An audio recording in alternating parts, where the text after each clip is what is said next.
feels like old times a little bit.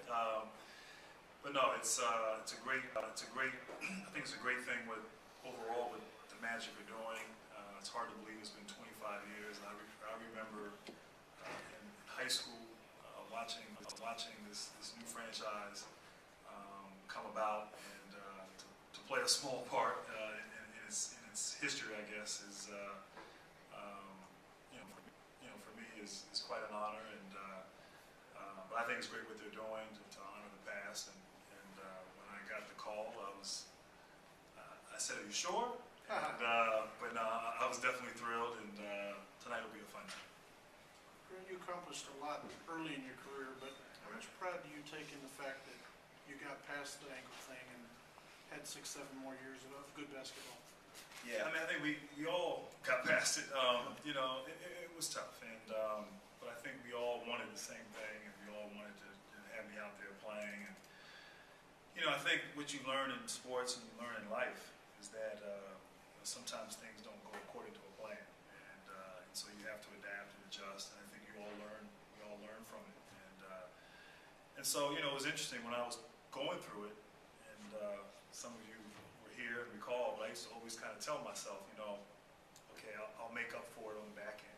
And that was sort of what mentally keeps you going. And I used to say, I'll play till I'm 40, and that was sort of what drove me. And sure enough, I did. And then when I turned 40, my body shut down. And so I should have said 42 or 43.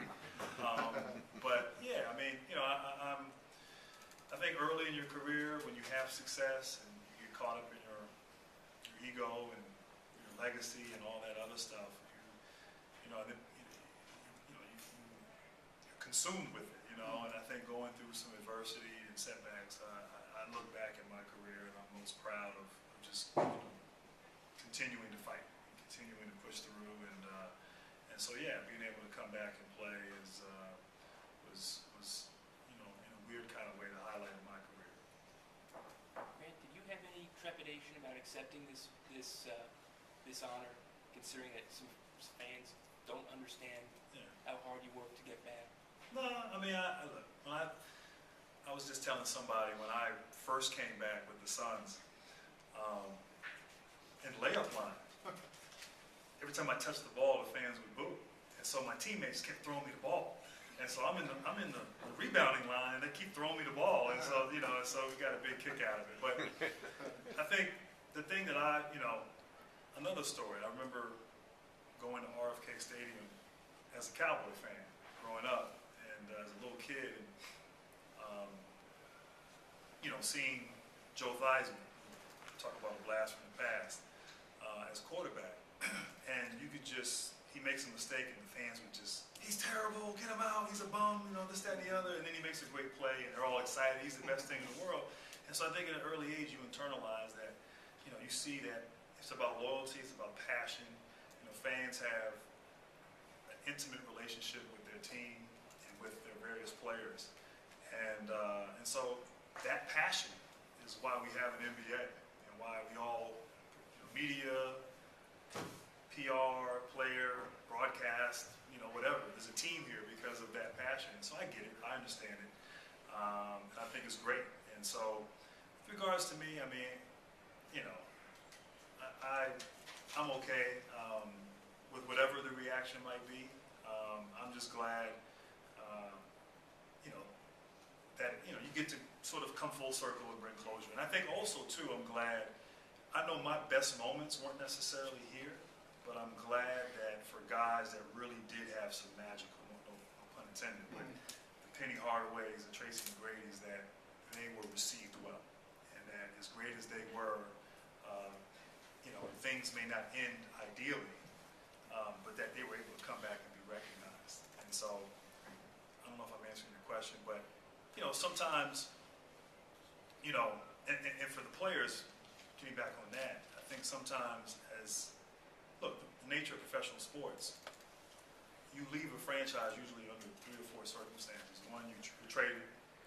2, you might sign elsewhere, or you may kind of be forced to retire. And so it's not always an easy exit. And that's one of the things in professional sports I think we all know. And so to have a lot of the Pat Garrity's and the Dennis Scotts, and I'll even lump myself into that group, to be able to just come full circle and bring closure, I think it's good for us, as well. So I had no trepidation, to answer your question.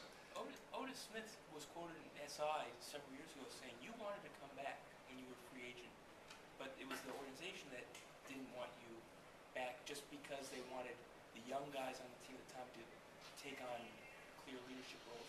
Is that accurate? Yeah, I think so in part. I think if you go back to 2007,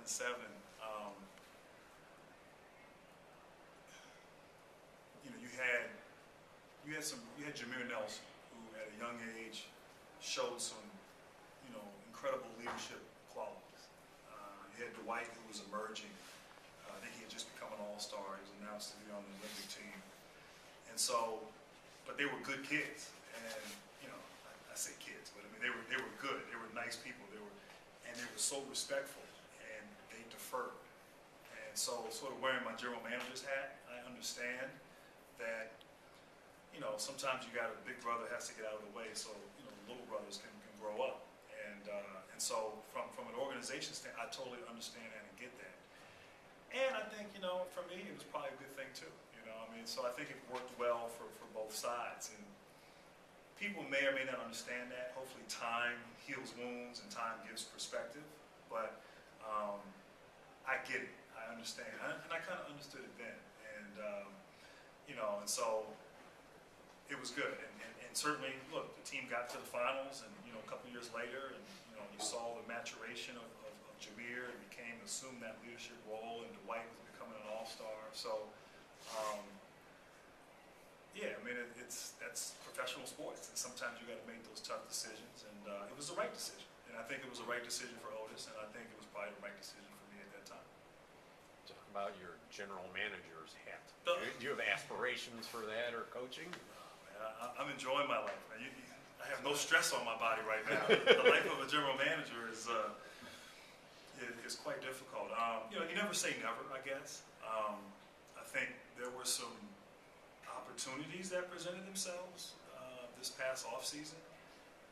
Not in a prominent role, but sort of in a management position. But when you've played 19 years, you need to kind of decompress a little bit and kind of get away from it. Because it's a grind, it's a grind of a season, it's a grind, and, I'm not that smart, or, not that,